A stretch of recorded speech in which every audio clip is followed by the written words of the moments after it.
crucifix. That is not original. If you want to see the original cross, you have to go in the chapel and look at the mosaic cross that's on the wall in the chapel. I am told by some it was referred to as the Holy Propeller. I don't know, but it was there, and it was, again, during the time of Bruce Irwin, who got the windows together to be put in, decided to replace the Holy Propeller. And the reason he did was, it was never completed.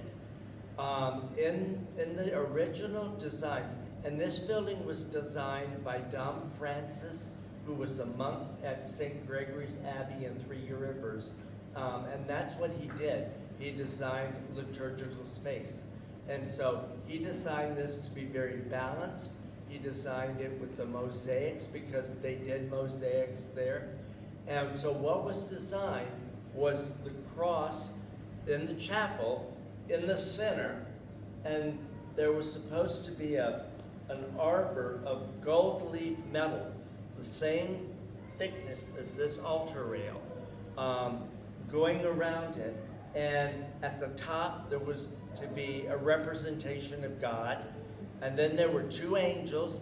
And then finally, there was St. David and his mother, St. Non.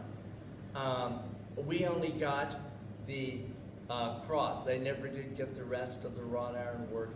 And the monks quit doing it. And so we were kind of left hanging up there with a cross that was too small and the wrong proportion for that wall. So Bruce Irwin rattled up the troops and raised the money to get the cross done.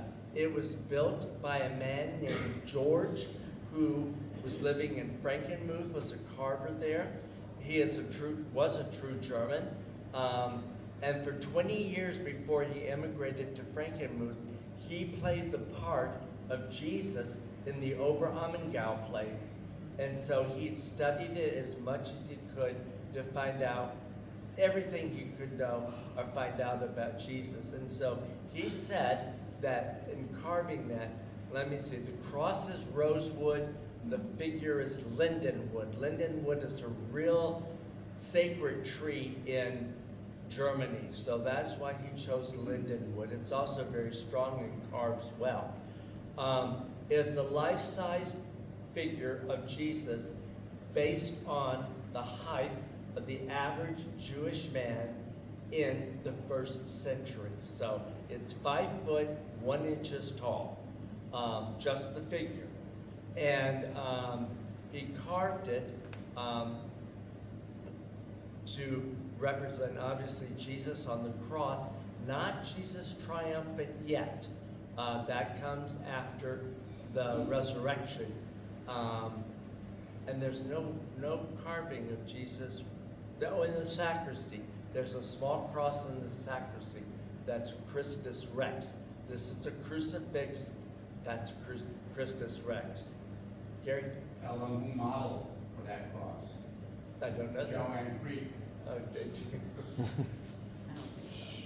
The artist used her height and body dimensions when he did that. Okay, so you learned something that I didn't know. George had seen it in place when the men of this church put it up there. And I had to say, for about the first year, I always wondered what would happen if it came loose and fell down on me.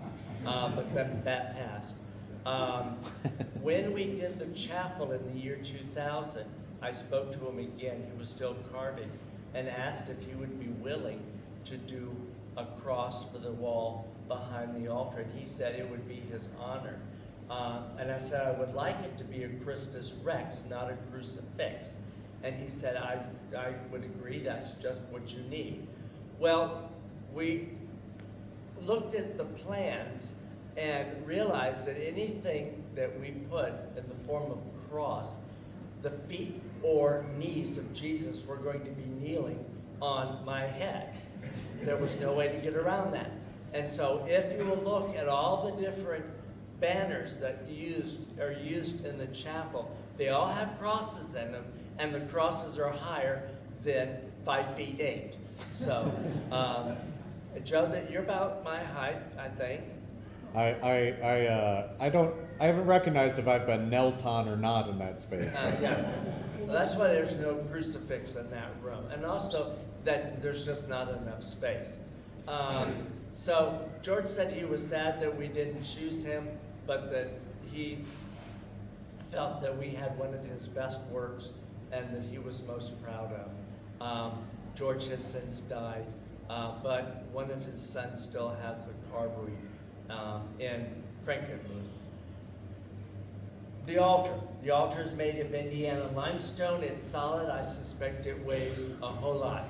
It was placed here while the building was still open so that they could bring a forklift and put it in place. The base, the arch, is one piece. The lint, the tabletop is a second piece. There's nothing holding the two together, just weight. And I suspect if you've got a couple of strong men who wanted to take a chance of losing their toes, you could get them on one side and rock it off, but I wouldn't want to be anywhere near this building when that happened. In the front of it, which at the time was not gold leaf, it was just plain cut stone, so it was much more subtle than it is now, is the Alpha and the Omega and the fish. The Alpha and the Omega. Alpha means beginning, Omega means end. In Greek, they're the first and last letters of the alphabet. And so Jesus is the beginning, Jesus the end, and we are the fish in the middle. So that also was one of the signs. In Rome, especially, if you didn't know if somebody talking to you was a Christian, if you took your foot and just quietly did an arc like a smiley in front of you like you were bored, and the other person finished it, and then you got the fish, you knew that person was a Christian and it was safe to talk to them. If they asked, or if they just scribbled something, then you didn't tell them that you were a Christian because it was dangerous. Let me see how I'm doing on my time. Pardon? I was gonna say, just one aside, for lack of a better term, the propeller, of the Maltese cross was also, paired up with the processional cross of similar style, which I believe is still in the. Yep. Yeah, the Maltese, the processional cross, you had to be a strong male to carry that sucker. It weighed too much. That sucker was There are only 3 churches in the diocese that have mosaic embellishments. Ourselves, Dowagiac, and I don't remember the third one because it was just minor there, but Dowagiac, the whole wall is mosaic in design. The altar, which most of y'all never see if you're not on the altar guild, has got 5 crosses inscribed in it, one in the center and one on each corner. And they're cut right in the altar, and their same cuts are in the altar in the chapel. Again, they're not, those I don't think are gold leafed, though they are gold leafed. One of my predecessors decided we need to have a little more gold leaf in here, so he did the changes. The one thing that the altar does not have that it was supposed to have, and I asked Father Joe about it today, in his office there was a small brick-sized piece of stone, dark stone, from St. David's Cathedral in Wales. And that altar was supposed to have a cutout and that stone placed in it, but it never happened, and I used it in my office as basically a paperweight. And Joe says it's gone, so he didn't even have it as a paperweight. So if any of you ever come across a brick-sized, dark piece of polished stone on one side and not polished on the back side, and maybe there's a note on it because I left one on it that said, this is from St. David's Cathedral in Wales, then you found one of the other jewels of the church. Likewise, there used to be a stone about that big square of just polished, actually it was much the same color as the altar. And that also is from the front wall of St. David's when they reconstructed it in the 5th or 6th century. They kept some of the old stones, and then when we were formed, they sent it to us. And that was supposed to be placed in the foundation of the building.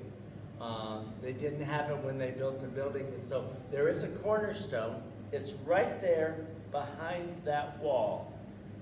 And if you go out and crawl in the bushes, you'll see a dated cornerstone there. I have no idea if it's got stuff in it or not. And maybe when St. David's 100, maybe you'll want to chisel it out and see. Who knows? Terry? You're absolutely right. It was Sam Coons who decided the alpha, the omega, and the fish got lost because they weren't embellished. So Pearl Brooks actually Oh, all right. painted the gold onto the front Okay. of the altar. See, you've asked more information to what I know, and we're all better off. The